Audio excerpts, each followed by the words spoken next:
Okay, here we are then.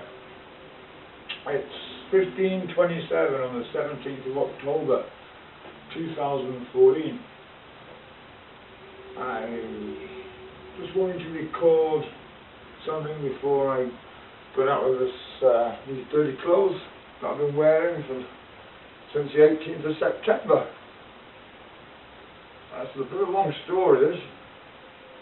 I can't relate it all because there's just too much content, but I'd like to begin by saying that thank you to all those who've sort of supported me through the last few months.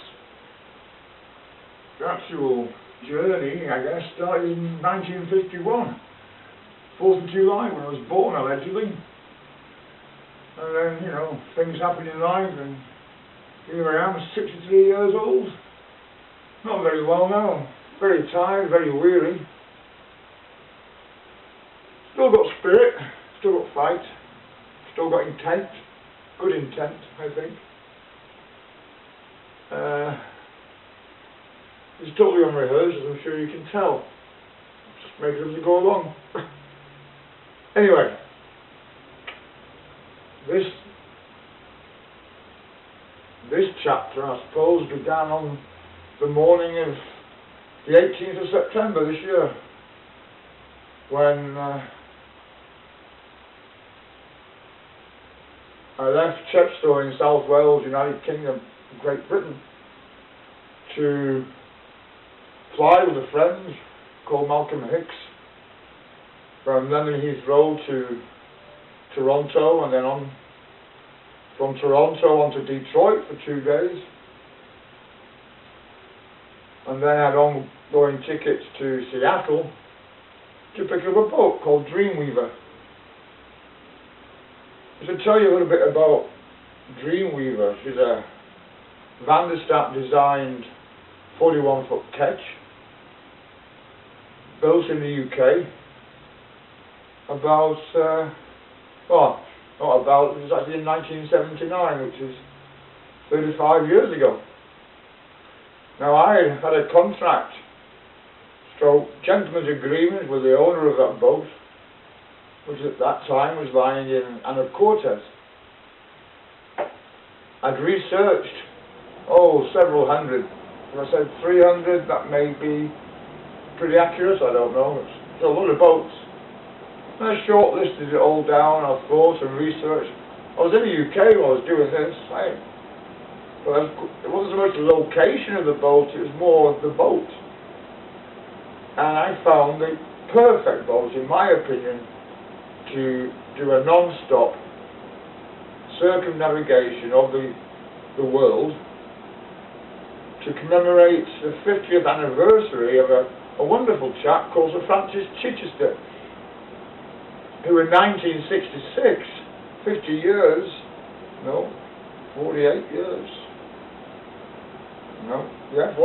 ago, set sail from, I'm not sure, Portsmouth, I think, south coast of the UK, for his solo non-stop circumnavigation of the world attempt. I believe it was the first one.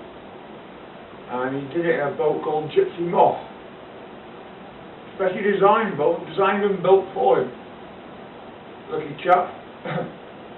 He thought. Anyway, it's my intention to do a similar voyage to commemorate the 50th anniversary in 2016, 18 months away, whereby I hope to set sail from Rio de Janeiro, in between the Olympics and the Paralympics. So I think he left Portsmouth on the 27th of August, and I was going to leave Rio on the 27th of August, exactly the same day, probably the same time, UTC, and start my solo non-stop circumnavigation of the world in Dreamweaver. That was why I was going to Seattle this time, but I stopped over in Detroit, Michigan, to see a friend and pick up a trophy for a yacht race that we all won on the Lake Huron.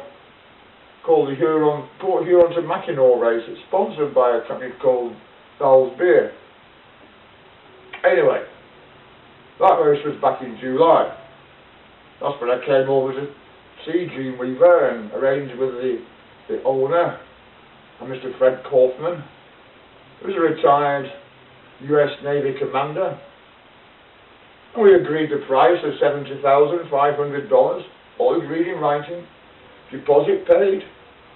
He knew I wanted that boat, and he knew that I had to realise some assets to buy that boat, because I'm not cash rich, but I'm asset rich.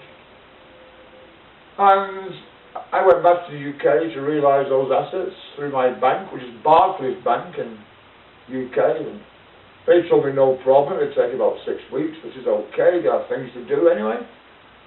But Barclays let me a merry dance, and I didn't have to raise the cash through them in the end. I went somewhere else.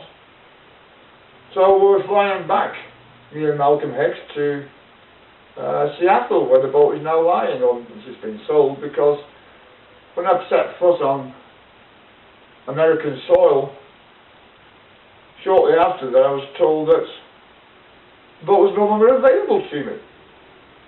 Even though I'd invested about 60,000 Great British pounds sterling, advertising the campaign, doing all the advertising, launches, TV, blah blah blah. It was my money. I just had to get there and pick up the boat, shake the guy's hand, and set sail south towards Guatemala, where I hope to be there long before Christmas, where I'd park her up and then maybe return to the UK to spend Christmas with my family. My family, that's another story, you know. My family? Who's my family? I've got 2 kids, Rosie and Charlie Seddon.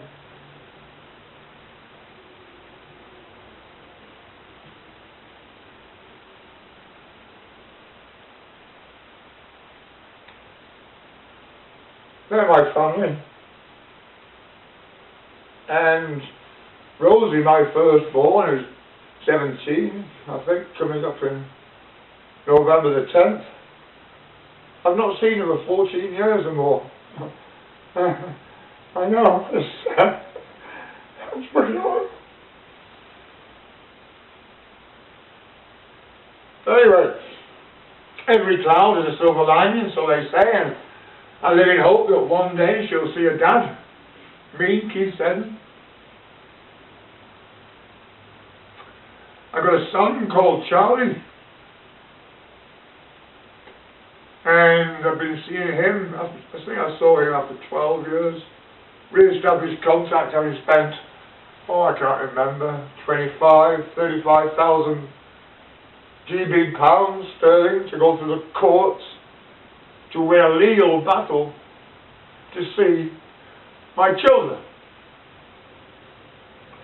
There was no reason why I couldn't see my children that I could understand, other than the fact that their mother and their grandparents, Tony Ernest Bland and Carol Louise Bland, have just been downright difficult, to say the least, in allowing me to have contact with my children, even though I won the legal right to have unsupervised, unrestricted contact with my children.